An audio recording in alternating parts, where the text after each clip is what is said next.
ilaçlama dronları yaklaşık 2015 yılından beri kullanılıyor. 2015-16 yıllarından beri kullanılıyor.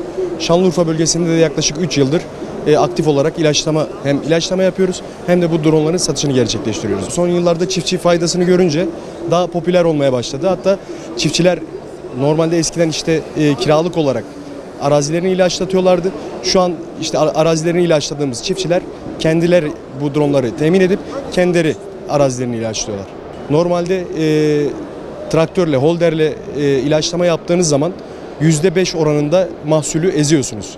Telef ediyorsunuz. Bu hem ülkemiz açısından kötü bir durum hem de çiftçi açısından kötü bir durum.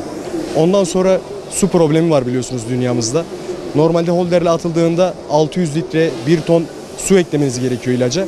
Bunda daha düşük miktarlarda işte örnek veriyorum 20 dönümlük bir arazi ilaçlayacaksınız. 1 litre ilaç kullanmanız gerekiyor. 1 litre ilaç kullanıyorsunuz, 19 litre su kullanıyorsunuz. Sudan büyük tasarruf ediyorsunuz. Ondan sonra en büyük faydalarından bir tanesi de zamandan tasarruf ediyorsunuz yani. Normalde bu görmüş olduğumuz araç saatte 210 dönüm ilaçlayabiliyor. Binlerce dönüm var burada, yüzlerce dönüm var. %5'ini hesapladığınız zaman çok büyük oranlara denk geliyor. Bunlar ülkemize katkı olarak dönüyor. Ondan sonra sudan tasarruf sağlanıyor dediğim gibi ve zamandan tasarruf sağlanıyor. Fiyatları şu görmüş olduğumuz araç son teknoloji 5. nesil ilaçlama aracı olarak geçiyor. Şu an 28.000 dolar civarında. Eğer çiftçi rahatlıkla kullanabilir. Kullanımı kolay. Zaten tablet gibi bir arayüzü var.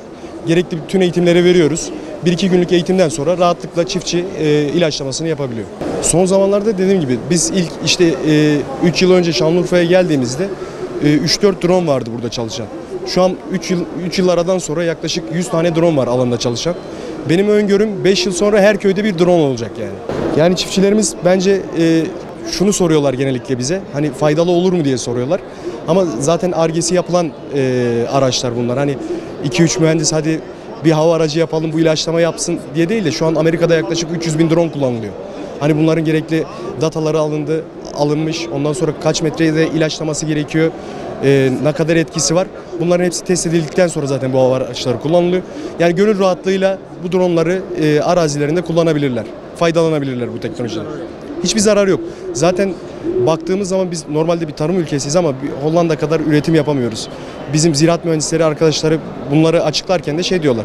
Biz teknoloji ve tarımı birleştiremiyoruz. Bunu birleştirdiğimiz zaman gerçekten daha faydalı şeyler yapacağımıza inanıyorum ben.